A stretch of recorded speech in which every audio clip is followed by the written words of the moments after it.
This is video reflection for July 12, 13, something like that. So today, no, not today, yesterday, I rode my motorcycle to my school again. I think that makes it 1,000 kilometers that I've put on that bike. Now I can confidently say I have the hang of it. I know when to shift, I know when to upshift, downshift, rev matching, you name it. Maybe except for corners, or maybe except for tight corners at high speeds, I can handle most situations.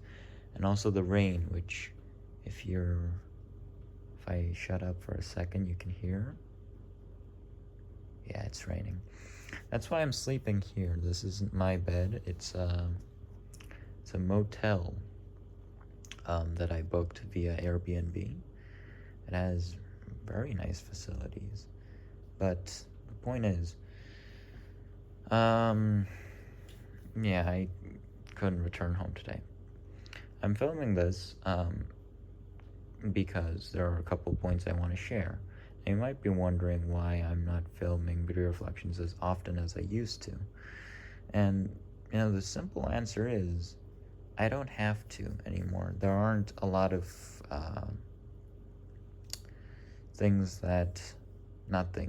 there aren't a lot of experiences that require me to ruminate about through a video reflection. Most of the problems that I face, if at all, if any, are problems that I can resolve without the help of, reflecting it on a video. I normally film these video reflections so I can clarify or gain some clarity about my thoughts, what I want to do, what do I really think about a certain situation. But as I have as my gap year progressed, I think there are less I think the instances where I'm required or not required. I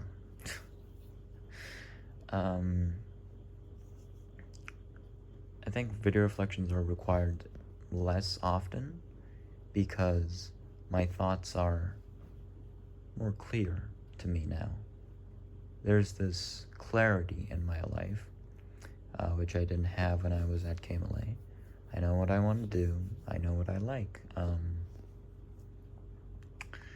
If there's a problem, I have an approach that I think is right, and, well, that's why I film more project logs than I do video reflections.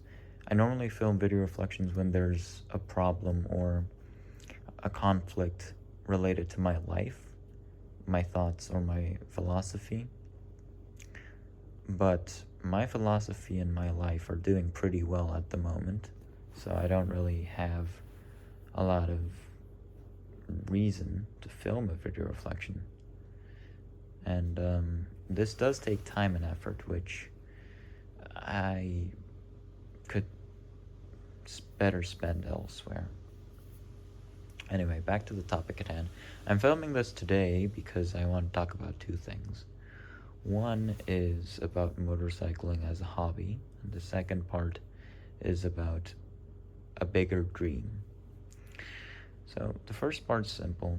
I've put about 1,000 kilometers, changed that to miles. That's about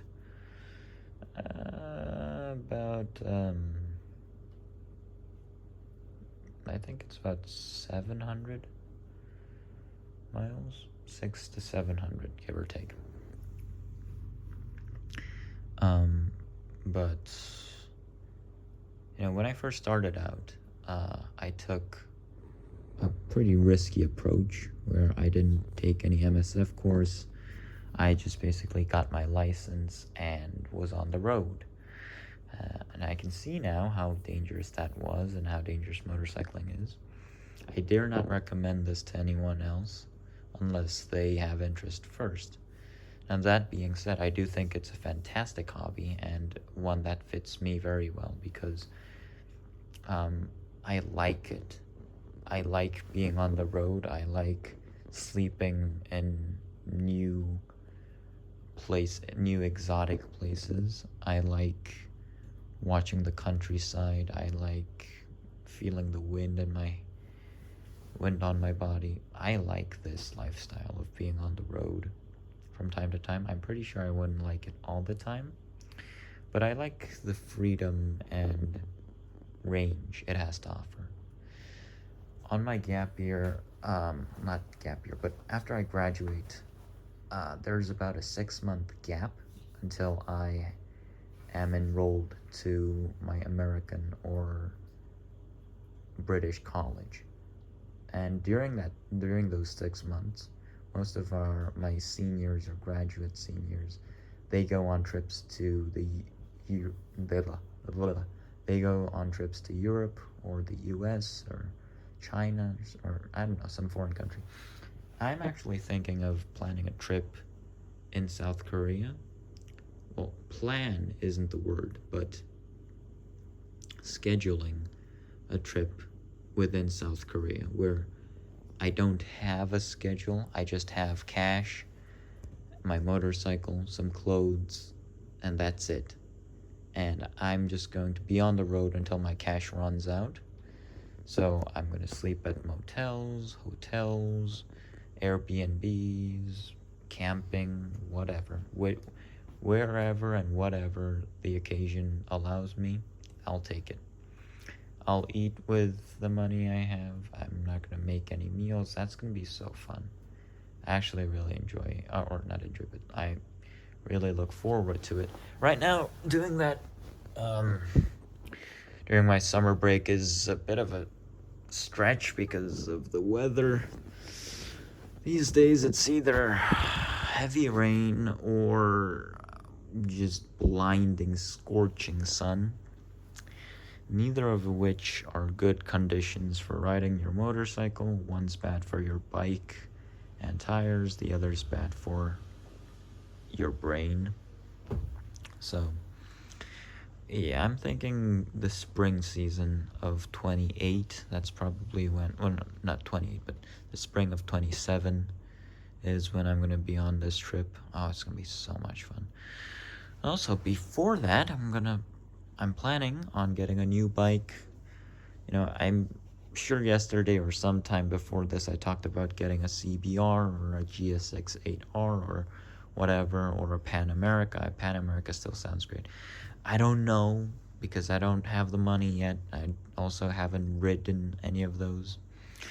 So I'll have to go and test drive those to see how they feel, how they handle, how they fit me. But I mean, any bike is going to be better than that one that I have right there. I mean, it's a good bike. It's just, I wish it was a slightly more, just more acceleration, more speed, more torque, more everything. But for the time being, I don't have any qualms with it. Or I don't have any major qualms with it. So that was part one. Part two is a bigger dream.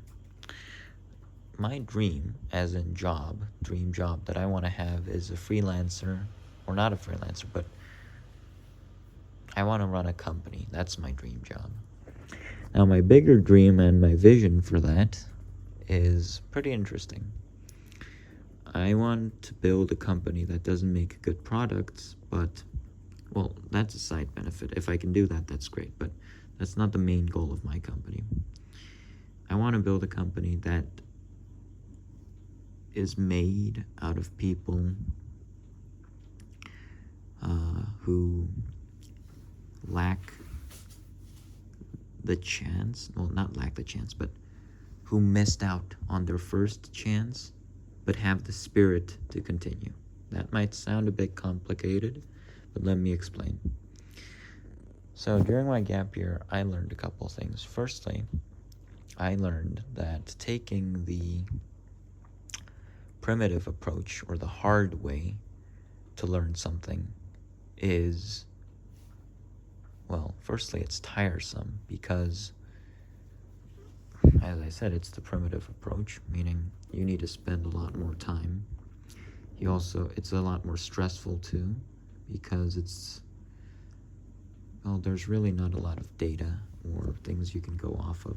What I mean by the primitive approach is you basically lock a hunter in a cave with a tiger and hope for the best and hope that the hunter learns how to kill the tiger before he gets eaten alive. That's the primitive approach.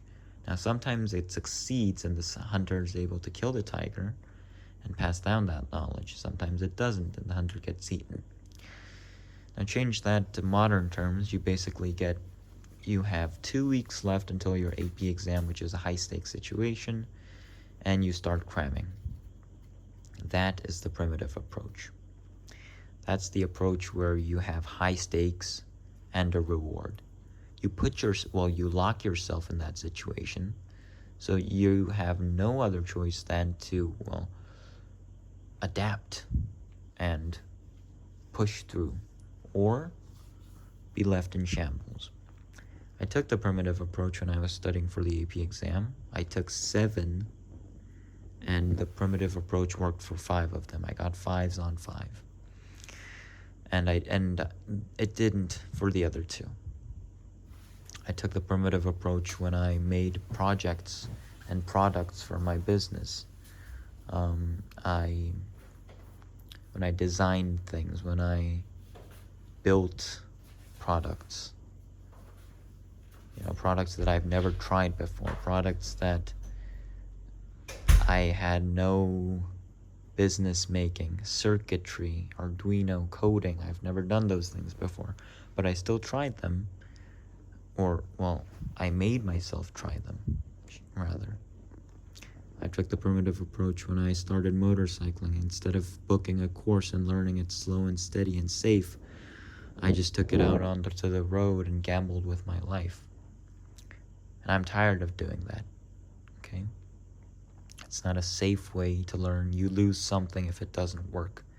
You lose your reputation if it's business related. You lose valuable time, money, and your score if it's education or scholarly. You could lose your life for motorcycling. I don't want to take the primitive approach anymore. That's one of the things that I prided myself on, is I always try it firsthand. Now I realize that's not always the best approach. The first-hand approach may sound tempting, it may sound grandiose, but that's not true. And sometimes, perhaps it is, but it's not the best way to learn.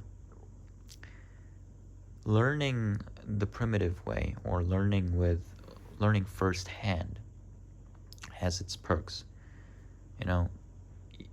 The things you learn go a longer way.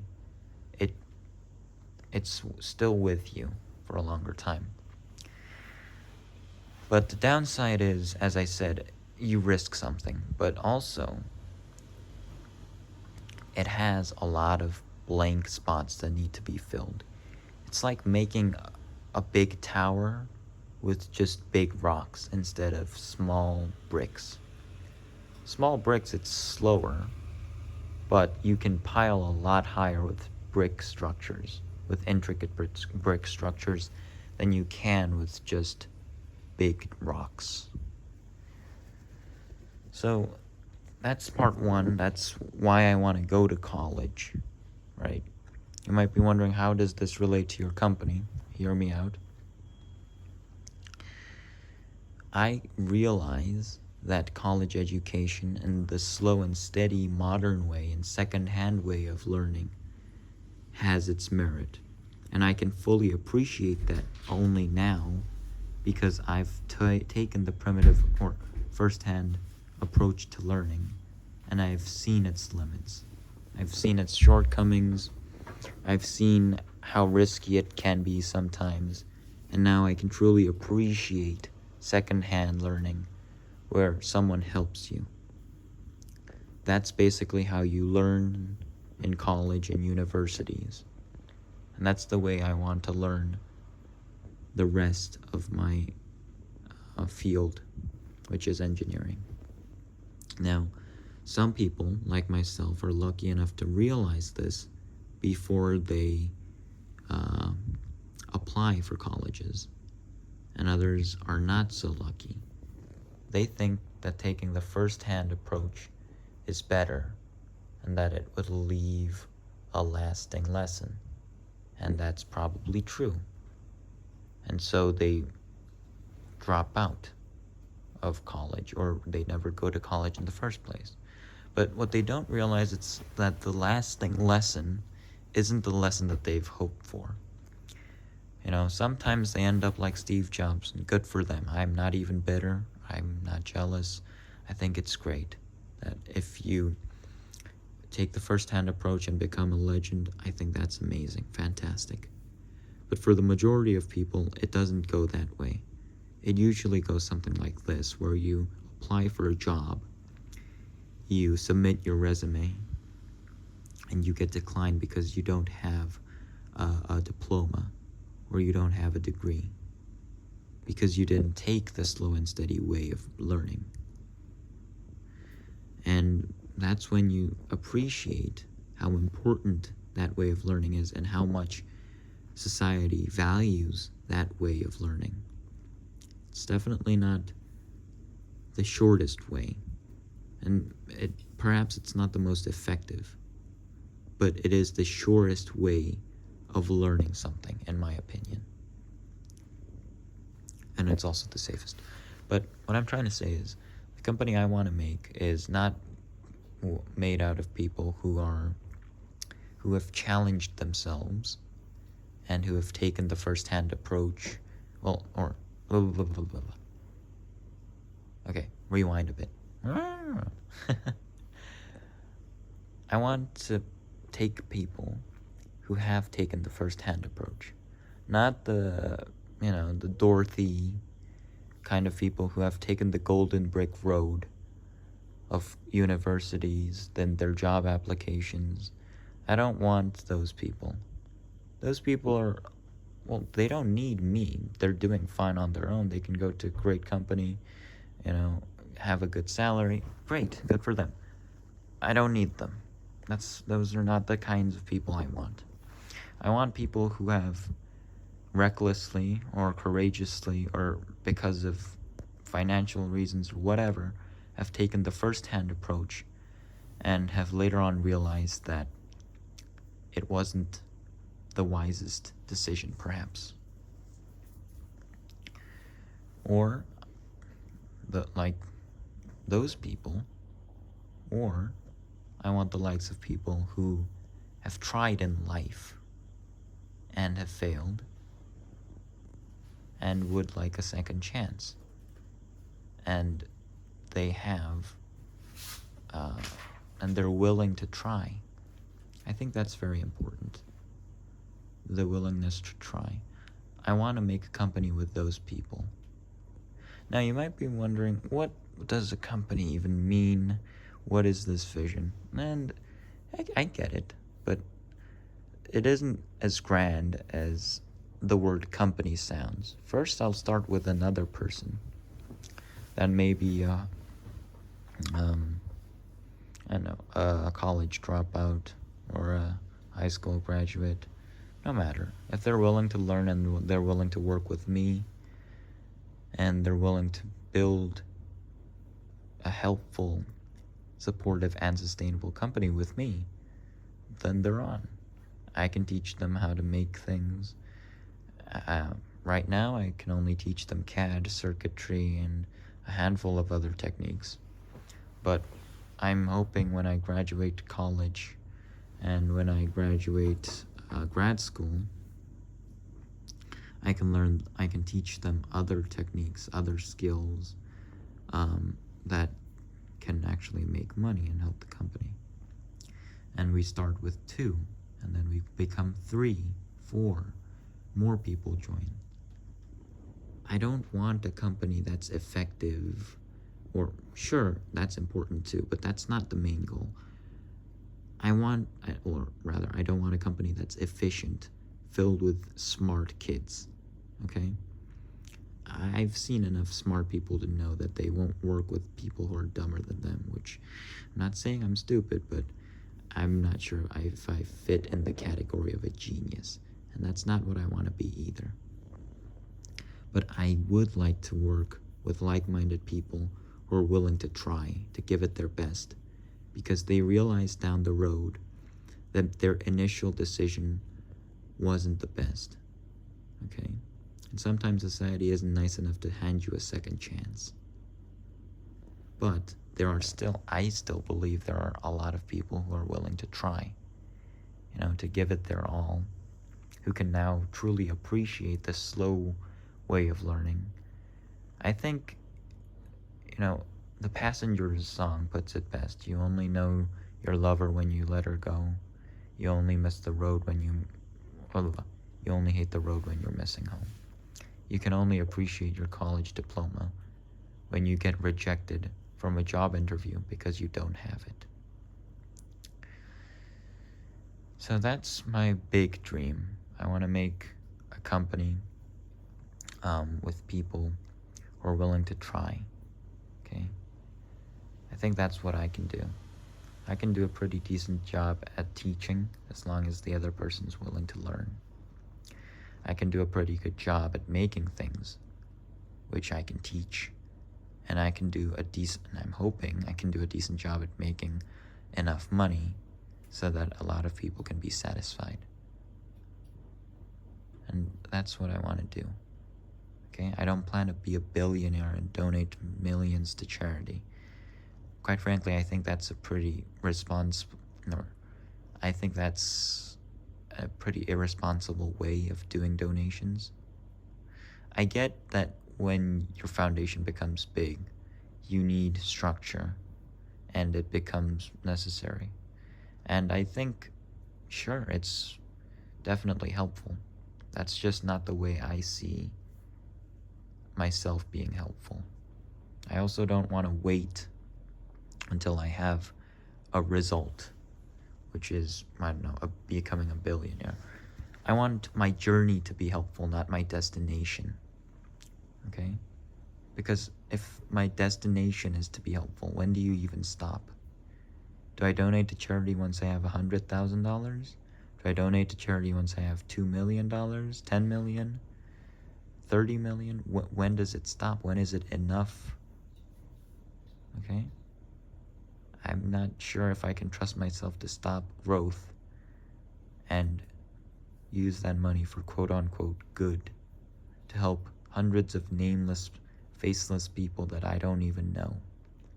I do think it's important. It's just not the way I want to do it. I want to help individuals, not groups. Anyway, that's my dream. That's my vision. And I like it. I love it. I'm looking forward to it. Anyway, that's it. I'm really tired because I had to clean my club room and ride my bike in the rain, so I'm going to go to bed now. Have a lovely day. Bye-bye.